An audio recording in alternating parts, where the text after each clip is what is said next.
vlog channel. I have not done a sit down video. I could not tell you when the last time I did a sit down video. This feels very foreign. I'm in my London home. This feels so old school, like so old school YouTube. Don't you think? Like no one really does this anymore, right? So the other day I put on my Instagram a little question box, and it was to ask you guys to ask me questions, anything to do with relationships, love, sex, friendships, anything to do, like I just want to have a sit down talk. I'm about to turn 30 in 3 weeks. So I want to give you advice that could be super helpful for anyone who's in their 20s, anyone who's in the teenage years, anyone who's about to come into their 30s. And obviously anyone at any age can take on this advice. I think that there's so many topics that have so much taboo around it, and I think that we just need to normalize a lot of conversations. It's for the sake of young people trying to find themselves and figure out who they are, because I know that I'm the oldest out of my sisters, and I wish I had a big sister to kind of guide me through the challenges that I faced as an adolescent, child, teenager, and young adult. So I feel like I've had enough experience to be able to give pretty good advice. And you know what? It's not going to be for everyone. You don't have to agree with me. So I just want to put that little disclaimer in there. But let's get straight into it, because I like to call myself a love doctor. I've had many relationships, and I am very empathetic, and I am very understanding, and I feel like I've been through a lot with friendships, relationships, family stuff. So I just want to share my knowledge. I want to give back to you guys. Okay, let's get straight into it. First question is, describe your type of guy, not just physical. Well, funny you ask, because I have recently just written 4 pages of what I want in a man down, and I thought, let's get super clear on what qualities you want in a man. What kind of man do I want to attract into my life for them to be my person? I'm looking for my life partner. Hopefully, you know, I'm not in a rush. I am about to turn 30, like I just mentioned. So, you know, I feel like this is the time period where I do need to get a little bit more real with myself, and I don't have time to waste with the wrong person. But if I do, that's also fine. Like I'm actually learning to release that pressure from myself, that like I need to find the perfect my person, you know, in this little window that I've given myself. But I'll get into that later. So I'm going to read you a few of my things from my 4 pages, because I'm not going to read all of them, but I highly recommend you doing this sitting down. It took me over like 2 hours. Like I was kind of coming back to it, doing a bit of work, sitting, manifesting, really visualizing, and this is how I came up with it. So a few things here I've got is a good sense of humor. That is so important to me. I need my person. They don't exactly have to find me funny, but I want to laugh at them or with them. And I just think that laughing is the best medicine, and I don't take life too seriously, so I need someone who's not going to take life too seriously with me either. Takes care of himself inside and out. That's really important to me. Someone who not only does, you know, work on their physical appearance, as in keeps themselves healthy by moving their body, going to the gym, grooming themselves, nice fashion sense, you know, takes pride in their appearance, but also is taking care of himself from the inside out. So lives a healthy lifestyle, eats healthy, has done work on themselves, like self-development. Yeah, that's really important. They need to be woke, you know. I need them to have a strong work drive and ethic. I need someone who's respectful to me, my family, and just everyone in general. Like that is so important to me. My family is my everything. So if they don't respect my family, then you don't have a place at the table here, okay? You do not have a seat at the dinner table. I need someone who enjoys hanging out with my friends. I am such a big friendship person. Like my friends have been my rocks for my whole life. Obviously my family has too, but my friendships are just as important. So being able like to have him get along with my friends and hang out with my friends, because that is when I'm, no joke, my happiest is when I'm just like, when he's just hanging out with me and my friends, you know? I want him to also have a good group of friends. It doesn't have to be a huge amount, but like, you know, a handful of good friends, just so that, you know, they've got their own friends to lean on and they've got good people around them that can give them good advice and guide them and lean on each other and all that kind of thing. It would be great if they loved wine, because I love wine, and having a wine together is just really nice. I need him to be secure in himself. This is so important to me, because when a man is secure in himself, then the relationship is so much more secure. The relationship you have with yourself is so important. It's the most important relationship that you have in your life, because you are with you forever. You're stuck with yourself forever, no matter what. So when you have worked on your insecurities and you know your worth and you are confident, then that just bleeds into all other aspects of your life, and your relationship is one of them. Emotionally intelligent, needs to be in touch with these emotions. Willing to make sacrifices, because I think that's super important in a relationship. Consistent with his words, actions, mood, and energy. That's just something that in a past relationship I didn't have, and it caused me so much anxiety. I just need non-reactive behavior. Like, I just want calm, collected, mature, regulated emotional, a regulated emotional man, you know? I need someone who's romantic. I am such a hopeless romantic. Just like sweep me off my feet, honestly. Who loves to do wholesome things, but also loves to have fun and like party here and there as well. You know, I am a bit of a party girl. I love a dance. I love a night out sometimes, or like, you know, a day drinking situation. It's just me. I need someone who's hygienic. Hygiene, very important. Loyalty, loyalty, loyalty. I need someone who's gentle with my heart, because I'm a Cancer, I'm sensitive. Someone who loves animals, because Wolf is my son. And if you don't love dogs, then you don't love life. I need someone who can teach me things. I need someone who I can learn from. You don't have to teach me like educational things, but I want to learn from you. Like, I want you to bring something new and different into my life, and me be like, wow, you've taught me something. Anyway, you can understand why it's just so easy to keep going. Someone's asked, how do you practice self-love in an industry that can heavily revolve around how you look? This is a very good question, because I've been having a lot of conversations about this recently, and I think the best thing to do is put your phone down, put away Instagram, put away social media, and go immerse yourself in nature, go ground yourself, and go surround yourself with people who make you feel good and love you for you. Because in an industry that is so physical focused, you just got to go out and enjoy life and remember what means the most to you in life. And obviously that can look different for everyone, but for me it's, you know, going for a walk, going to the beach, getting a matcha, having a day with my dog, hanging out with my friends, not being on my phone, creating memories, taking film photos, anything that brings me joy, that makes me forget about anything to do with physical appearance. There's no better feeling when someone's like compliments you on your energy, or the way you treat people, or the way you make them feel, or zooming out of your life and seeing what little tweaks you can make, or maybe spending a day or two away from the industry is my tip. Someone's asked, how would you feel if your husband or boyfriend masturbate once in a while? I think that's totally fine. I think that's normal. I think if you weren't having sex in your relationship and they were masturbating, I can see how that would feel. Yeah, it would make you feel pretty shit.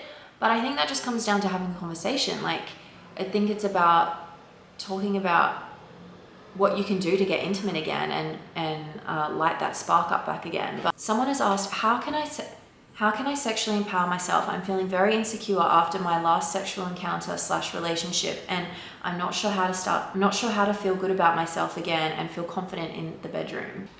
Okay, so I think this comes down to getting to know your body and empowering yourself before then sharing that with someone else. And Katia and I speak about this all the time, because she's been single a lot longer than I have over the years since we've been friends, and I've only become single in the last 2 years. Properly single in the last year, I would say, because the first year I was still kind of like seeing the ex on and off a little bit.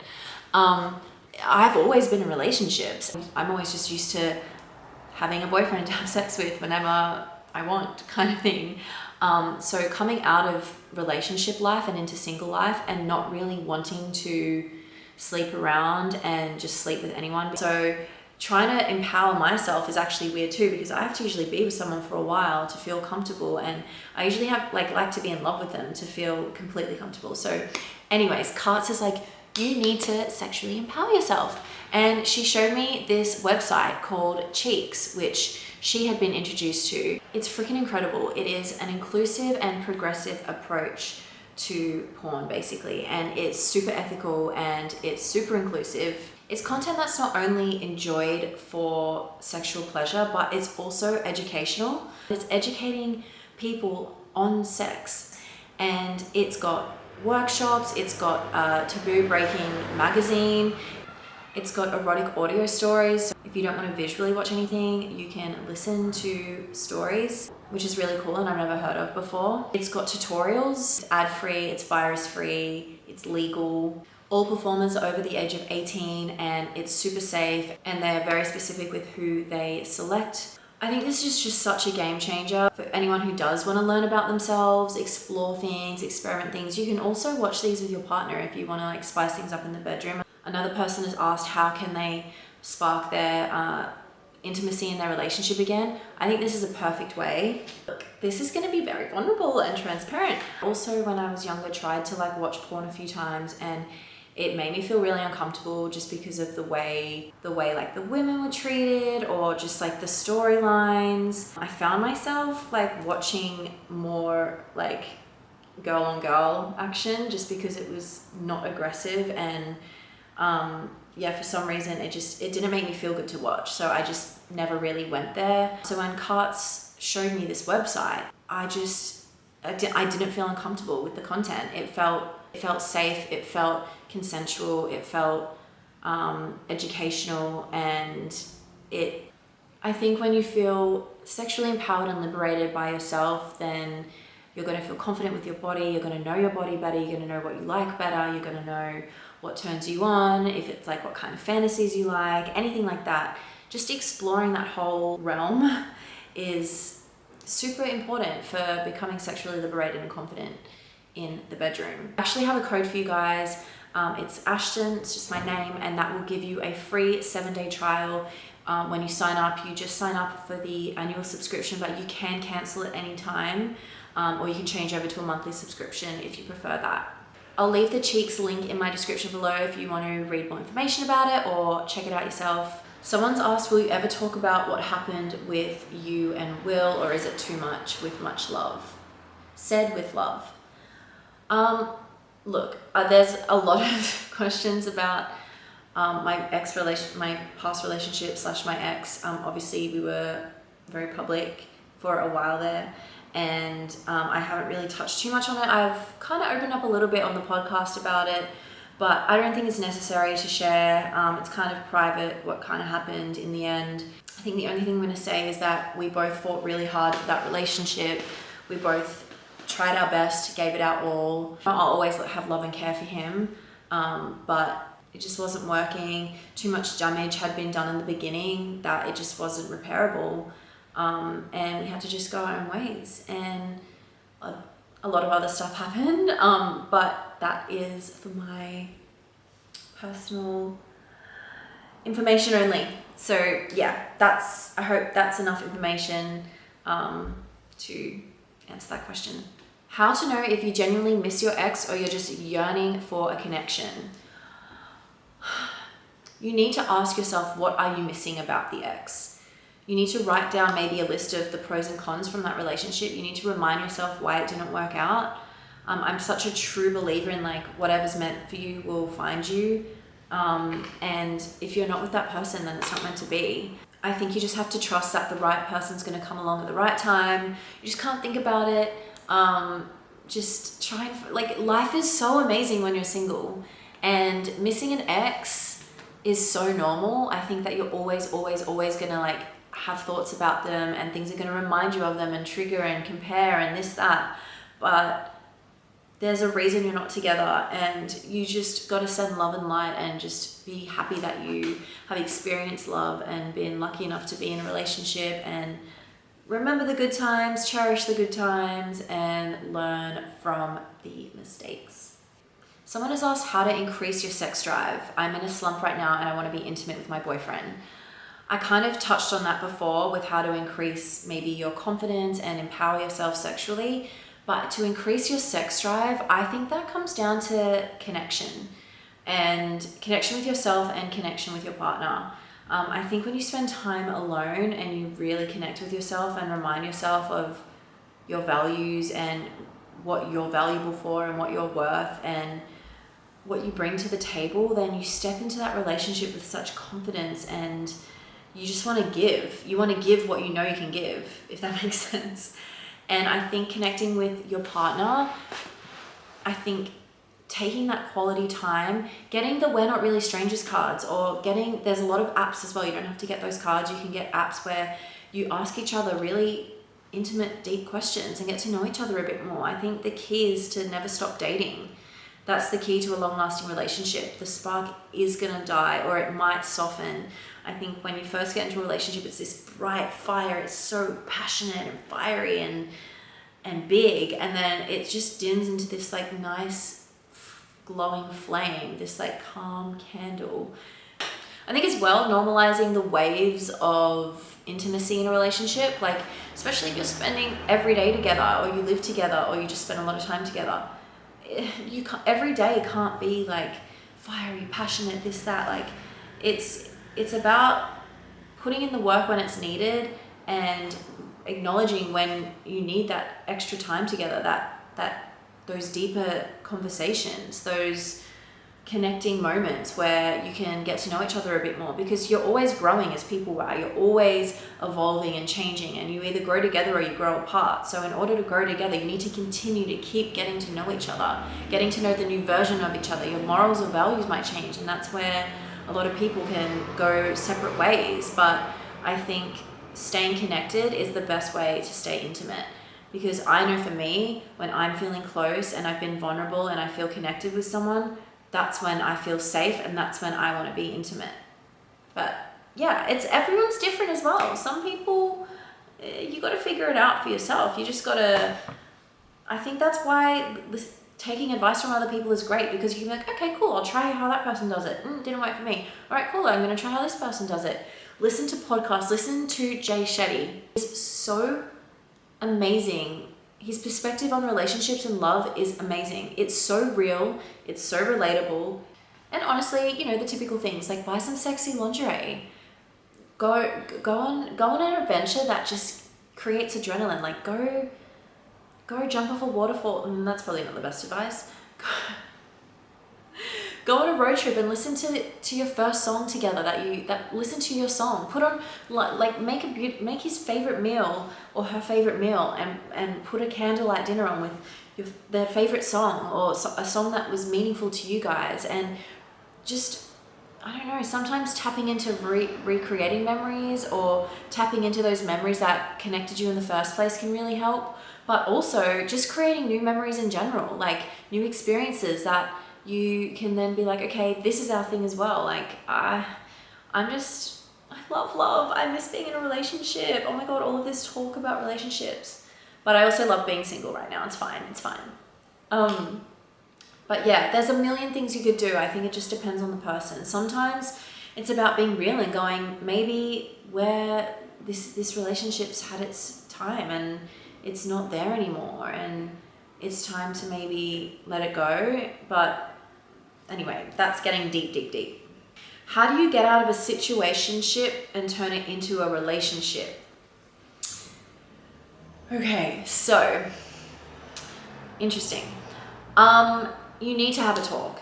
There's going to be an elephant in the room eventually. The elephant's going to keep getting bigger and bigger. And I think that having a talk about where you're both at and where you both want to go is really important. And I know that might be confronting, and you might not want to do it because, you might be scared of the answer that you're going to get or whatever it is. But I think then you can't be fear driven with this kind of thing, because otherwise you're going to be wasting time. No one wants to waste time with the wrong person. So I think if it's about sussing out the timing and It's about sussing out the timing for this conversation as well. Like when you feel like you're wanting to take the relationship to the next level, that's a good time to have the talk, you know? And if they're not ready, then you say, okay, cool. Well, if you don't mind, I'm gonna skedaddle, or I'm gonna see other people and be open to other people until, you know, and let's just see where it goes. Don't be like until you're ready, because that's putting it in their hands, but just be like, you know, that's fine. If you're not there, that's okay. And I'm gonna keep exploring options with other people because I owe it to myself to find someone that wants to be with me, if that's what you're looking for. What do I want to do when a boy wants to keep me in his life but doesn't want a relationship? This is gonna sting and you're probably not gonna like it, but I've recently, at the start of the year, I would say, had to have a conversation with someone who I love and care for deeply, but I just didn't see it romantically, and I was trying, and I had to just be real with myself and didn't want to waste their time, didn't want to waste my time, and they were kind of the ones that was like, well, I can't just be friends with you, like I need to just get on with my life and accept that this isn't going to be anything, and we don't obviously talk anymore, and I respect him so much for that. So I think that would be my best advice, is you just have to have enough self-respect and self-love to be able to walk away from something that's not going to serve your desires and needs and wants, because at the end of the day, if you're looking for love and you want to be with someone and they don't want to be with you, then you can't do anything about that. So yeah, it hurts, but it's the truth. My best friend slept with the guy that she knows I'm in love with. Is it okay to cut her out? 100%. I think that is just a no-no. I think that if your friend hooks up with someone or gets with someone that they know that you're in love with or that you have a crush on, it's just such a disrespectful move, and they don't respect you.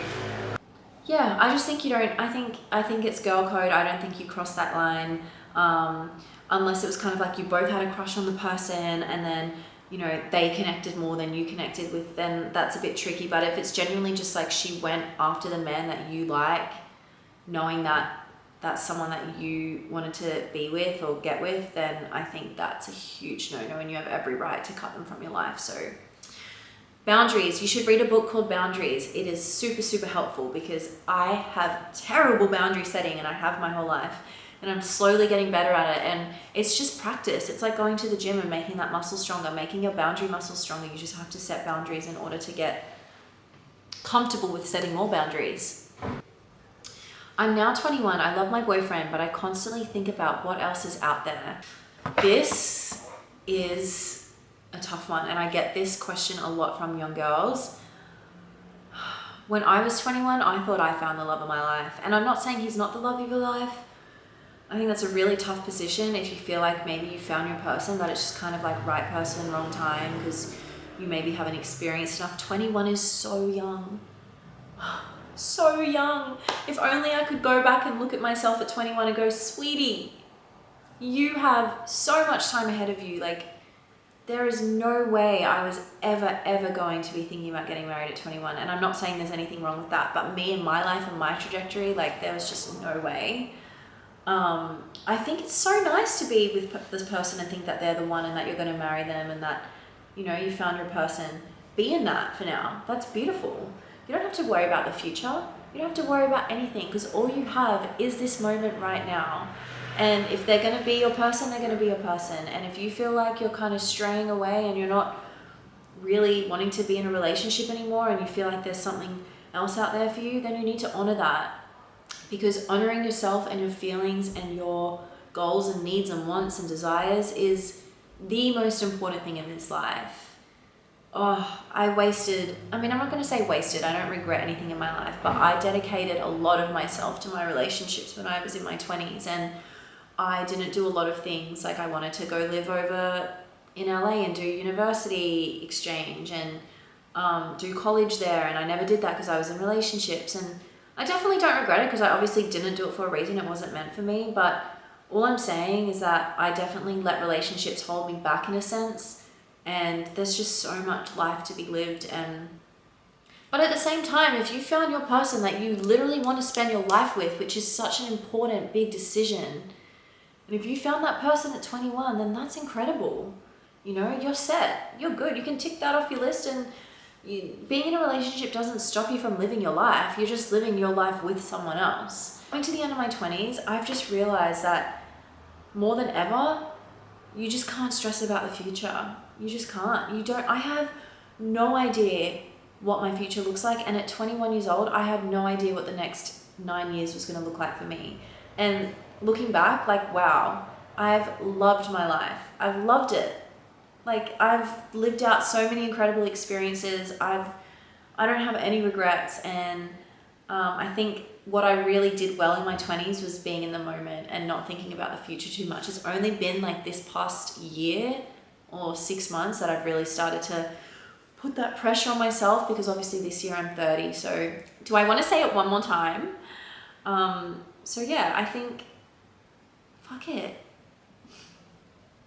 You've only got the now.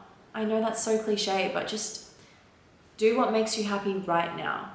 Do you follow all the silly dating rules, like waiting hours to text back when they do? To be honest, I'm such a simp. I'm so bad at this. Like, Cudie's always like, Ashton, you need to just like pull back. And I'm like, I can't help it. When I like someone, and I make it so obvious, and I'm so bad at playing games, because I'm just like, if you don't like me for me, then that's fine. I'm not going to waste my time. Let's not waste each other's time. So I think that, yeah, I'm not about playing the games. I definitely think though that you shouldn't show all your cards at once. And I definitely think that pulling back with energy is necessary sometimes. I think coming on too strong can scare people away, but I don't think you need to play games as such. I think just like, I definitely don't purposely take long to reply. Unless I'm like a bit pissed off at the person, then yeah, I'll take longer to reply because maybe I need a minute, but I'm definitely not someone to like play games. My camera died, so I had to charge it for a bit. Someone's asked, have you ever found yourself in love with two people at the same time? Also, if I'm talking quietly, it's because Katz is asleep right now. I wouldn't say I was in love, but I definitely liked two people at the same time, strongly. Like, I was like, oh, I think I was 19 at the time. And I remember sitting my mum down and I was like, Mum, I need your help. I really like two boys at the same time. And I don't know how to choose. And we went through the pros and cons of each boy and I ended up choosing one. But yeah, I actually a couple of times have had really strong feelings for two people at once. And yeah, in the moment, it feels so clouded and confusing, but you'll always figure it out. Something will help you make that decision pretty easily at some point. There'll be like a turning point with one of them and then you're like, okay. It sounds really bad.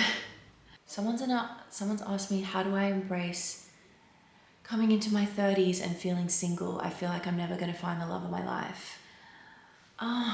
It's such a tough one because I go through waves of emotions with this. I feel like some days I'm so content and happy with my life and where I am, and I'm not worried at all. I fully trust my path. And then other days I have a bit more doubt and I'm like in a bit more of a panic and I'm like, crap, am I actually going to find my person? Am I going to miss that window of opportunity to have babies and be a mom? And I know I'm only turning 30 and it's still young, but you still can't help but think too far into the future and then wig yourself out. But I think the best thing you can do is just catch yourself in that moment, realize that you don't need to worry about any other time but now, and your path is already laid out for you. Don't compare your timeline to anyone else's, because there could be someone who is your age and has children and is got the house and the husband, and they could be miserable and they could be looking at your life going, wow, I want that freedom, I want that independence, and I don't want that responsibility. So I think it just comes down to, are you happy and do you trust your path? And that's what helped snap me out of that. But it's very, very, very easy to keep falling back into that. So It just comes down to awareness and taking control of your thoughts, because you are not your thoughts and your life is not your thoughts. Someone's asked thoughts on liking other girls' pictures while being in a relationship. It depends, like if it's their friend or if it's like someone they know, but it's not a like sexual photo, I think it's fine. But for some reason, if my boyfriend was liking girls' promiscuous photos, then I would be not okay with that. I mean, it would annoy me and I would voice that to him. But I just feel like the next person I'm gonna be with understands that that's a no-no.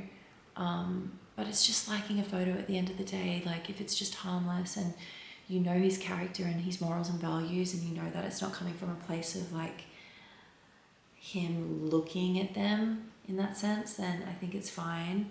But if you feel like your boyfriend, it plays up a bit, he's a bit of a charmer, he's a little bit naughty, then yeah, I would probably either set that boundary or maybe have a serious talk about if this is the relationship you want, if they're not changing that after you've already set the boundary.